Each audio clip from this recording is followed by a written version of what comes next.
Hello friends, कैसे आप सब लोग and welcome back to my channel. तो फाइनली अमेज़ॉन की छुट्टी हो गई मेरी, मतलब 3 दिन जाके आया। अभी तो सब लोग ये बस प्लेग्राउंड में खेल रहे हैं। ये रहे पीछे। ये पूरे वीक वेदर बहुत अच्छा है और ईस्टर की छुट्टियाँ थी यहाँ पे, तो बच्चों को भी स्कूल में छुट्टी दी हुई है। स्प्रिंग हॉलीडे बोल के छुट्टी दी है सबको, तो इसलिए सब लोग खेल रहे हैं पीछे। अभी धीरे धीरे सो थोड़ा प्लानिंग है मेरा, वो ट्रैम्पोलिन जो बोलते हैं जंपिंग वगैरह बच्चों का, वो लेके आने का प्लान है। और छोटा सा जो स्विमिंग पूल मिलता है, मतलब हवा भर के जो करते हैं वो बड़ा वाला, वो भी यहाँ पे लगाने का प्लान है थोड़ा, ताकि समर में यहाँ पे हमारा पिकनिक सब हो जाए बाहर पीछे की तरफ। तो सॉरी, मतलब मैं वो क्या बोलते हैं, रिप्लाई नहीं किया अभी तक किसी को। और वीडियो भी मेरा 3-4 दिन, मतलब थर्सडे, फ्राइडे, सैटरडे, संडे थोड़ा माफ़ कर देना, मेरा वीडियो नहीं आ पाता, क्योंकि क्या होता है कि मेरा अमेज़ॉन का जॉब होता है। थर्सडे से लेके संडे मॉर्निंग पूरा मेरा उधर तक ही होता है, मतलब थर्सडे नाइट को जाना होता है मुझे। थर्सडे नाइट मतलब 6 बजे घर से मैं निकल जाता हूँ शाम के। पूरी नाइट होती है, सुबह 7:30 को घर पे आता हूँ, सीधा सो जाता हूँ। तो पूरा दिन बाद में आधा दिन सोने में ही आता, 3 बज जाते मुझे सो के उठने में। वापस काम पे जाना होता है, तो Thursday night, Friday night, Saturday night, तो संडे आफ्टरनून तक पूरा मेरा वही जाता है, लेज़ी पूरा, मतलब सोने में और जॉब में। इसलिए मैं रिप्लाई नहीं कर पाता हूँ और वीडियो भी नहीं बना पाता हूँ। बाद में मंडे से वापस कोई प्रॉब्लम नहीं, मंडे से मेरी छुट्टी होती है, मतलब अमेज़ॉन नहीं होता मेरा, अनलेस मैं ओवर टाइम लूँ अमेज़ॉन में। और बाकी तो डोरडैश, उबर सब कर सकता हूँ मैं। तो फाइनली मेरा जो पे चेक भी आया था अमेज़ॉन का, वो भी मैं आपको बताता हूँ। मेरा अमेज़ॉन का लास्ट अभी जो पे चेक आया मेरा, जो मैंने एक दिन ओवर टाइम किया था 10 घंटे का, मतलब 3 दिन 12 घंटे किया और एक दिन 10 घंटे किया, तो मेरा ऑलमोस्ट टैक्स वैक्स कटने के बाद $888 आया। ऑलमोस्ट $900 पकड़ लो, मतलब 4 दिन के अंदर ही $900 आपका अमेज़ॉन में बन जाता है, अगर आप ओवर टाइम के साथ करते हो तो। सॉरी, प्लेन जा रहा है ऊपर। तो $900 आराम से बन जाता है अमेज़ॉन के अंदर एक दिन ओवर टाइम के साथ, 4 दिन के अंदर। और बाकी के 2 दिन अगर आप उबर वगैरह कर लो, ये सब कर लो, तो एक्स्ट्रा $300 जैसा बन जाता है। पार्ट टाइम, मतलब फुल टाइम नहीं, सिर्फ 4-5-6 घंटे। जैसे कल मैंने रात को डोरडैश भी किया था, $70 बना के आया 3 घंटे के अंदर, तो वो प्लस पॉइंट होता है। तो 900 + 70, 970 तो मेरा हो गया, मतलब $1000 तो आप आराम से बना लेते हो, अगर आपको वो सब जॉब नहीं करनी है, कोई गैस स्टेशन पे है वगैरह, तो ये बेस्ट ऑप्शन। मेरे को तो ये बहुत अच्छा लगा। मैंने खाली फोकट मेरा टाइम वेस्ट किया मैंने इतना ज़्यादा वो सब जॉब के अंदर, मतलब चलो अच्छा ही था, लेकिन फिर भी यहाँ पे घर पे भी मेरा टाइम निकलता है, बच्चों के साथ टाइम निकलता है, और वो भी होता है। एंड एक बात कहना भूल गया, मेरी वर्क परमिट अप्रूव हो चुकी है फाइनली 1 साल के बाद, मतलब रिन्यू करने दी थी। पहले तो 5-6 महीने में आ जाती थी, लेकिन इस बार 1 साल के ऊपर, मतलब ऑलमोस्ट 13 या 14 महीने के बाद अप्रूव होके आ गई, मतलब रिन्यू होके आ गई। अभी सिर्फ लेटर आया है, कार्ड आना बाकी है, लेकिन एटलीस्ट लेटर आ गया कि 2 साल के लिए हो चुकी है रिन्यू। और कुछ कमेंट के रिप्लाई भी देने थे जो मैं नहीं दे पाया था। तो पहला कमेंट तो किसी का था जिसको ज़ाम्बिया के बारे में जानना था, मतलब मैंने उनको कहा भी था कि मैं मेरे अगले वीडियो में बताऊंगा। तो ज़ाम्बिया का तो क्या है कि मैं वहाँ पे था, वहाँ का वीज़ा ऑन अराइवल है इंडियंस के लिए, तो पाकिस्तानी पासपोर्ट के लिए भी आई थिंक है, वीज़ा ऑन अराइवल है वहाँ पे। और मतलब आपको सिर्फ ऑनलाइन फॉर्म भरना होता है वीज़ा के लिए, और अप्रूव होता है, को आई थिंक अप्रूव कुछ हो जाता है बाद में, अप्रूव तो ईजीली अप्रूव हो जाता है। होटल बुकिंग वगैरह दिखाना होता है, बाद में आप जैसे एयरपोर्ट पे जाते हो, वहाँ पे आई थिंक $50 या $100 देने होते हैं, और वहाँ पे सीधा आपको पासपोर्ट पे वीज़ा लगा के दे देते हैं लोग। मतलब विस्कॉन्सिन कैसा है, मैं विस्कॉन्सिन मैंने क्यों चूज़ किया था वो मैं बताना भूल गया आपको। एक्चुअली विस्कॉन्सिन मैंने इसलिए चूज़ किया था कि जब मेरा प्रॉब्लम हुआ था कुछ इंडिया में हमारा, तो सीधा यूएसए तो आ नहीं सकता था, तो पहले हम लोग विस्कॉन्सिन में ही गए थे, और बाद में वहाँ पे इजीली, जैसे मैंने कहा, वर्क परमिट सब बन जाता है, तो वर्क परमिट अप्लाई कर दिया था और उधर ही सेटल जैसे ही हो गए थे। वहाँ से हमने बाद में यूएसए का वीज़ा भी अप्लाई किया था सिर्फ घूमने के लिए, और बाद में वहाँ पे सब ये क्राइसिस वगैरह है और बहुत प्रॉब्लम हुआ, तो फिर हम लोग बाद में वहाँ से छोड़ के बाद में यूएसए आ गए थे। इसलिए ऐसा कुछ पर्टिकुलर रीज़न नहीं है कि हम लोगों ने ऐसे कुछ गए थे, मतलब वहाँ पे सुना हुआ था, कई काफ़ी मेरे दोस्त कुछ थे, मेरे फ्रेंड्स जो पहले विस्कॉन्सिन में ही थे, तो उनसे सुना हुआ था कि यहाँ पे इजीली जॉब वगैरह मतलब मिल जाती है। अभी तो बहुत मुश्किल हो गया है, मतलब डॉलर वगैरह बहुत ऊपर गया है, मतलब मैं जब वहाँ पे था तब $1 का प्राइस, जैसे मैंने कहा कि $5-6 था, अभी क्वाचा था, सॉरी, $1 6 क्वाचा कुछ होता था वहाँ का, अभी हो चुका है सीधा कुछ 18 या 15 के ऊपर चला गया है।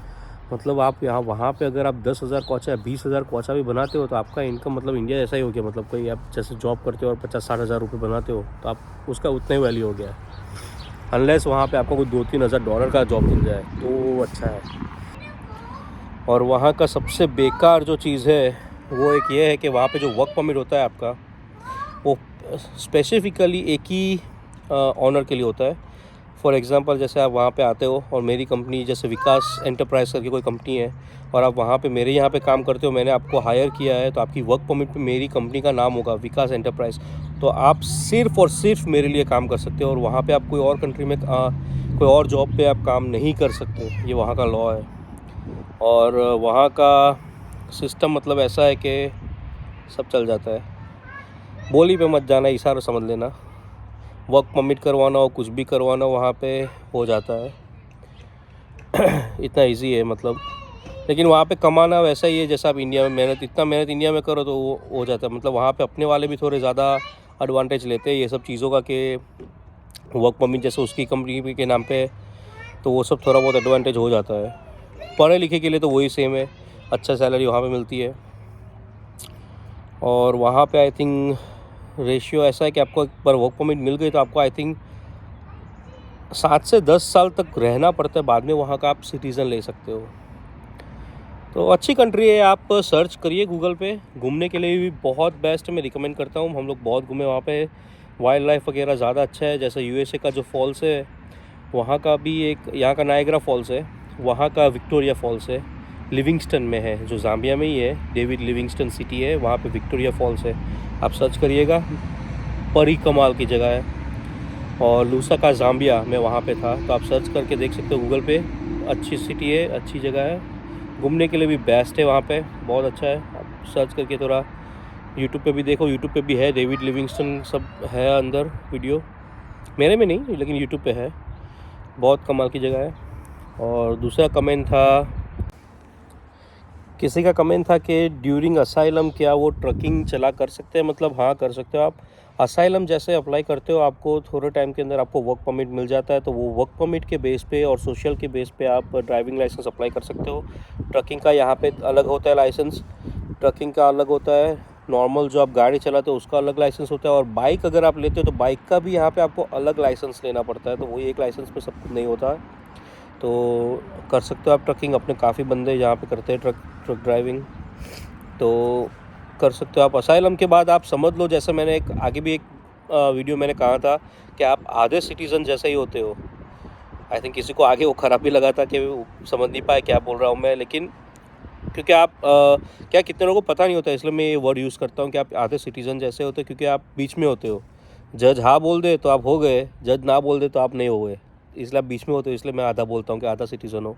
तो आप सब कुछ कर सकते हो सिवाय वोटिंग के। और हाँ, वोटिंग से याद आया कि एक और पॉइंट है, आप अगर इन फ्यूचर आप कोई भी यहाँ पे आते हो, असाइलम पे हो, यू वीज़ा पे हो, मतलब जब तक आपका पासपोर्ट नहीं होता है यूएसए का, तब तक ये सिर्फ सलाह है, सबको जिसको पता हो तो आई थिंक जानते होगे, लेकिन जो नए आते हैं शायद उनके लिए। तो कहीं पे भी ये मेंशन मत करना कि आप सिटीज़न हो। जैसे कि आप ड्राइविंग लाइसेंस अप्लाई करते हो, आप कुछ भी अप्लाई करते हो तो यहाँ पे सब जगह पे आपको ये पूछते ही है कि आपका स्टेटस क्या है।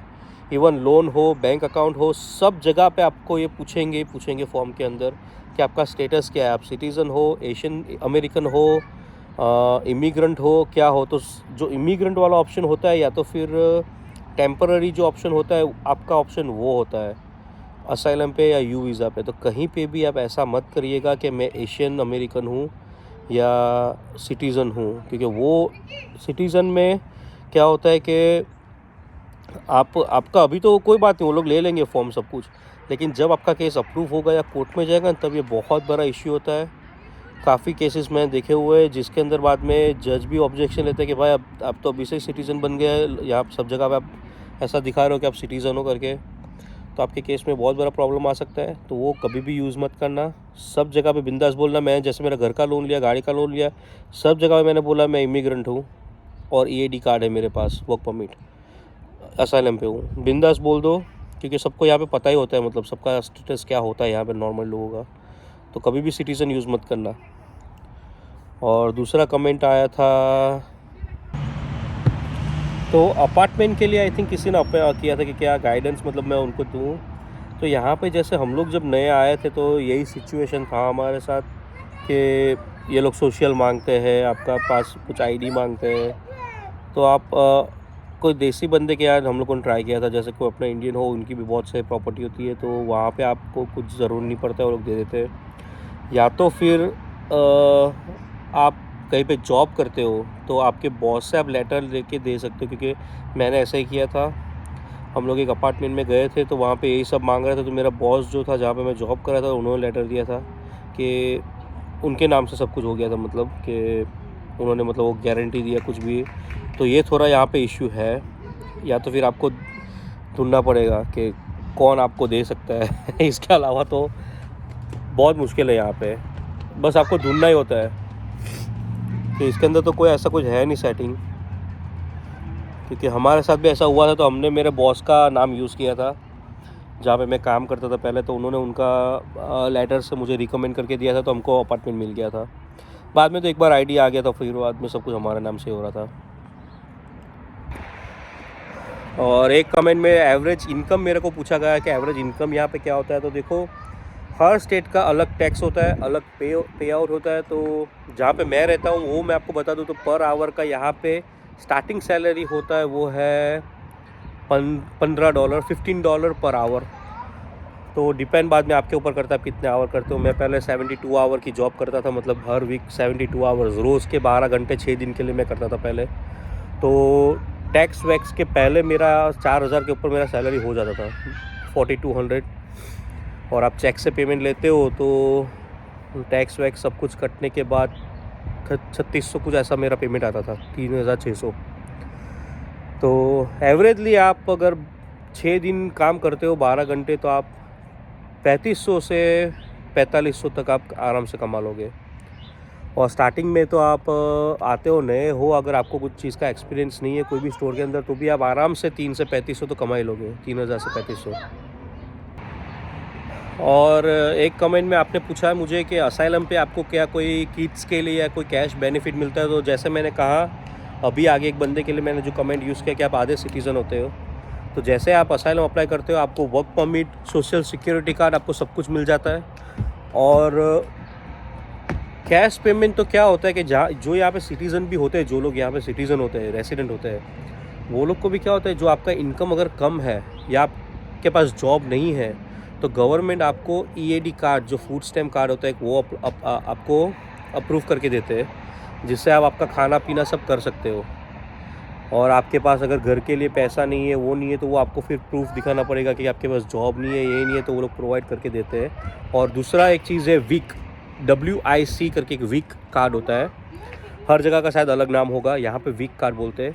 तो वो कार्ड में क्या होता है कि आपको जैसा हम लोग पहले यूज़ करते थे, जब हमने घर वर नहीं लिया था तो पहले हमारे पास था वो WIC कार्ड। उसके अंदर आपको, अगर आपके बच्चे 5 साल के कम उम्र के हैं, तो आपको दूध, फ्रूट्स, सीरियल्स, ब्रेड और कुछ अमाउंट के पैसे आपको उनकी तरफ से हर महीने को मिल जाते हैं, वो कार्ड के अंदर आ जाते हैं। और जो फूड स्टैम्प कार्ड मैंने आपको बोला, वो फूड स्टैम्प क्या होता है, आपकी बेस के ऊपर होता है कि आप कितना कमा रहे हो। अगर आपकी इनकम बहुत कम है, महीने का समझ लो 20,000 एक साल का समझ लो आप 20 से 30,000 ही कमा रहे हो, तो वो बहुत कम में गिना जाता है यहाँ पे। एक साल का मतलब 2000 की आपकी इनकम है मंथली, तो आपको क्या होता है कि पर बच्चे आई थिंक $300 से $500 आपको हर महीने वो कार्ड में मिलता है, फूड स्टैम्प कार्ड होता है।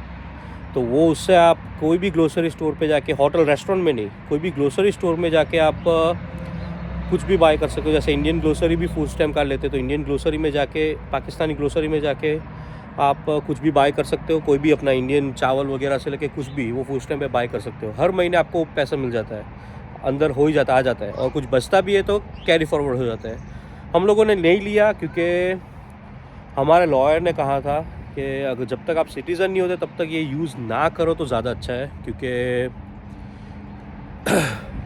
बाद में ये लोग मतलब वो क्या कहते हैं कि ये लोग बाद में गिनेंगे कि अगर अभी तक आप सिटीज़न नहीं हुए हो फिर भी आप ये सब बेनिफिट यहाँ के यूज़ कर रहे हो, आप इतना काम नहीं कर रहे हो और आप गवर्नमेंट के ऊपर ही डिपेंडेंट हो, तो ये सब आपके अगेंस्ट यूज़ हो सकता है आपके केस के ऊपर। इसलिए हम कुछ वकील तो कहते हैं कुछ नहीं यूज़ करो, प्रॉब्लम नहीं है, क्योंकि वो लोग को क्या केस लंबा होता है तो वो लोग तो हाँ ही बोलेंगे हाँ कर लो, क्योंकि और केस लड़ने को मिलेगा उनको। लेकिन कुछ अच्छे वकील होते हैं जो कहते हैं सीधा सीधा कि आप यूज़ ना करो, गवर्नमेंट हेल्प यूज़ ना करो तो ज़्यादा बेहतर होता है, अगर जब तक आप सिटीज़न नहीं हुए हो। सिटीज़न हो गया बाद में आप कम काम करो, गवर्नमेंट के बेनिफिट लो, कोई प्रॉब्लम नहीं है। लेकिन हाँ, आप असाइलम पे होते हो तो आपको ये सारे बेनिफिट आप ले सकते हो, आपको सब मिल सकता है।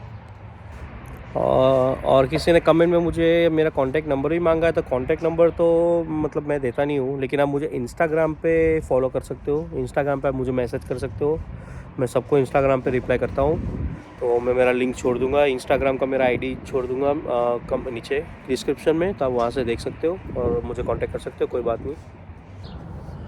और एक कमेंट मुझे आया हुआ है कुछ मैक्सिको बॉर्डर से कनाडा के जाने के बारे में, मतलब डायरेक्ट क्या जा सकते हो आप। तो अगर आप इनलीगली क्रॉस करने की बात कर रहे हो कोई बॉर्डर, मतलब जैसे फॉर एग्जांपल आप मैक्सिको से यूएसए में आ रहे हो इनलीगली, तो आपको यूएसए के अंदर आप एंट्री लेते हो, अगर आप पुलिस पकड़ लेती है तो उनको आप ऐसा नहीं कह सकते कि मेरे को कनाडा जाना है, कनाडा छोड़ दो। वो ऐसा नहीं, आपको यूएसए में पहले कार्रवाई जो भी है आपकी वो सब यहाँ पे पूरी होगी, आपको वो लोग पकड़ेंगे, सब कुछ होगा, बाद में आपको वो लोग छोड़ के अगर ग्रांटेड करते हैं कि आप यूएसए में रह के आप रेफ्यूजी या असाइलम अप्लाई कर सकते हो, तब जाके वो आपको एंट्री यूएसए के अंदर भी देंगे। बाद में आप यूएसए के अंदर आके आप असाइलम अप्लाई करो या वापस ट्राई करो कनाडा जाने की, वो आपके ऊपर है। पर सबसे पहले आपको मसला आपका यही होगा कि आपको यूएसए बॉर्डर पे क्या होता है आपके साथ, कि आपको वहाँ से डिपोर्ट करते हैं कि बाद में आपको अंदर एंट्री मिलती है कि नहीं। और लीगली आते हो तो आप कहीं पे भी जा सकते हो, तो अगर इनलीगली आते हो तो सीधा आप यूएसए में आके बाद में ऐसा नहीं कह सकते कि मेरे को कनाडा जाना है, आप ऐसा नहीं हो सकता है। और एक कमेंट में पूछा गया है कि अगर आप जब अंदर आते हो इनलीगली और आपको जब वो लोग बॉन्ड आपके पास मांगते हैं, तो अगर आपके पास बॉन्ड नहीं होता है तो क्या होता है, तो उसमें कुछ टर्म एंड कंडीशन होती है लोग की, मतलब या तो फिर आपको कुछ टाइम के लिए जेल हो सकती है, या तो फिर कुछ बॉन्ड कंपनियां होती है यहाँ पे, जो कोई क्रिमिनल केस हो गया या कुछ ऐसे कोई भी हो गया, मतलब जहाँ पे गवर्नमेंट आपसे बॉन्ड मांगती है, तो वो कंपनियाँ क्या होती है बॉन्ड प्रोवाइड करती है आपको, और बाद में आपको जॉब करके या कुछ भी करके बाद में आपको इनको चुकाना होता है, नहीं तो फिर ये आपके ऊपर केस कर देते हैं। ऐसा एक तरीके की लोन ही हो जाती है, तो ऐसा भी हो सकता है। ऐसा नहीं है कि आपके पास बॉन्ड नहीं है तो फिर आप अंदर आ ही नहीं सकते, आपको डिपोर्ट कर देंगे। अगर आपके पास बॉन्ड नहीं है तो और भी अलग होते हैं रास्ते, वहाँ से वो लोग ही आपको गाइड भी कर देंगे कि आप कैसा कर सकते हो। तो बॉन्ड कंपनियाँ होती है जो आपको बॉन्ड प्रोवाइड करती है, या तो फिर ये लोग और कुछ टाइम तक आपको जेल में रखते हैं और बाद में आपको निकालते हैं, ऐसा कुछ होता है। और एक कमेंट में किसी ने मुझे पूछा था, आगे भी पूछा था आई थिंक कमेंट में, कि वो वही है कि आप वीज़ा पे यहाँ पे आते हो टूरिस्ट वीज़ा पे और स्टूडेंट वीज़ा पे आप कुछ अप्लाई करते हो तो अप्रूव होता है कि नहीं, और फाइनेंशियल क्या होता है। तो अप्रूव हो जाता है, क्योंकि मैंने 2-3 देखा था। एक तो खुद के मेरे दोस्त का मैंने देखा था कि वो टूरिस्ट वीज़ा पे यहाँ पे आया था और बाद में यहाँ पे आके उसने स्टूडेंट डाल दिया, तुरंत अप्रूव हो गया था उसका। और उसको आपको लॉयर ऑब्वियसली करना होता है, ऐसा नहीं कि आप टूरिस्ट वीज़ा पे आए और कॉलेज पे पहुंच गए और बोला कि मेरे को दे दो एडमिशन, ऐसा नहीं होता है, आपको लॉयर करना पड़ता है।